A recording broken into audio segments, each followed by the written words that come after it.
Hello everyone, my name is Dawal Amma. As a digital marketing consultant, I will tell you about why do most business fail. प्रायले भन्नुहुन्छ it's all about your wrong ideas, but I think that it's not the idea, it's the strategy, mindset and consistency. आजको भिडियोमा म तपाईलाई business fail हुनुको 5 real रिजनका साथ business कसरी grow गर्ने भन्ने बारेमा बताउन गइरहेको छु। Number first, no clear direction. प्राय जस्तो बिजनेस ओनरहरूले प्रपर प्लान बिना बिजनेस स्टार्ट गर्नुहुन्छ, जसले गर्दा उहाँहरूले आफ्नो भिडियो पोस्टहरू हरेक सोशल मिडियामा हाल्ने गर्छन् र रिजल्ट नआएपछि फ्रस्ट्रेट हुने गर्छन्। त्यसैले मार्केटिङ गर्नुभन्दा अगाडि तपाईको गोल क्लियर हुनुपर्छ, टार्गेट अडियन्सको फिक्स्ड हुनुपर्छ, साथै आइडल कस्टमर को हुनुहुन्छ, के मेसेज र अफर दिने, कहाँबाट र कसरी उहाँ सामु पुर्याउने र तपाईकै प्रोडक्ट र सर्भिस किन चुज गर्ने भन्ने मार्केटिङ स्ट्र्याटेजी क्लियर हुनुपर्छ।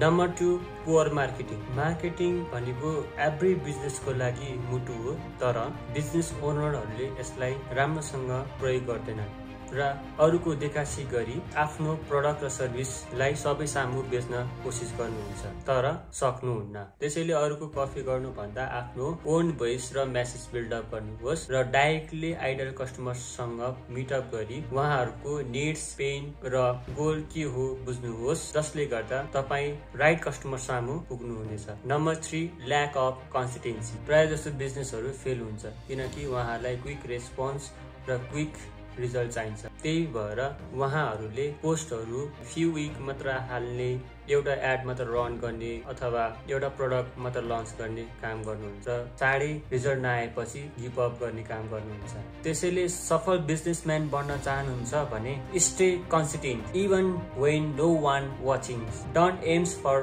पर्फेक्सन्स and focus on progress. Number 4, ignoring data. Data every बिजनेसको लागि रोड म्याप हो, जसमा के काम भइरहेछ, के काम भएको छैन र कहाँ इम्प्रुभ गर्नुपर्छ भन्ने कुरा देखाउँछ, जुन कुरा बिजनेस ओनरहरूले ध्यान दिँदैनन् र इग्नोर गर्छन्, जसले गर्दा उहाँहरूले आफ्नो एड्स, वेबसाइट र कस्टमर बिहेभियरलाई ट्र्याक गर्न सक्दैनन्, साथै बिजनेस रन गर्न गाह्रो हुन्छ। त्यसैले सक्सेसफुल बिजनेसम्यान बन्न चाहनुहुन्छ भने तपाईले डाटा एनालाइज गर्नुहोस् र एक्सनलाई इम्प्लिमेन्ट गर्नुहोस्। Number 5, weak customer focus. प्राय जस्तो बिजनेस ओनरहरूले कस्टमरलाई भन्दा आफ्नो प्रोडक्ट र सर्भिसेसलाई बढी फोकस गर्छन्, जसले गर्दा कस्टमरको पेन पोइन्ट बुझ्न पाउँदैनन् र कसरी उहाँहरूलाई हेल्प र केयर गर्ने भन्ने कुरा थाहा हुँदैन, साथै कस्टमर प्रति ट्रस्ट बिल्डअप गर्न सक्नुहुन्न।